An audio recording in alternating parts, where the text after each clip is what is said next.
Hi guys, in this video I'm gonna show you how to connect Moonton to your Mobile Legends account. First of all, you need to click on your profile. Then here in the account settings you need to click on your account. Then you will see this Moonton account where we need to click on tab to connect.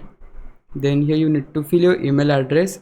Then here you need to type the password, confirm that password and make sure that the password should be 6 or more characters with mix of uppercase and lowercase letters, numbers and no special symbols. You need to make sure that, and once you type your password, confirm it, and right here you need to type your Moonton username, and this is optional. If you don't want to fill it, you can leave it as it is and just click on submit. Then here you will see the message of verification email has been sent to your email address, so we need to check that email. For now just click on check email, and once you open your email you will see that they have sent it this Moonton account email address verification. So here we need to click on active now. Then you will see this kind of window, so just exit it and again get back to Mobile Legends and open this window again, and now here you will see that Moonton account is successfully connected here.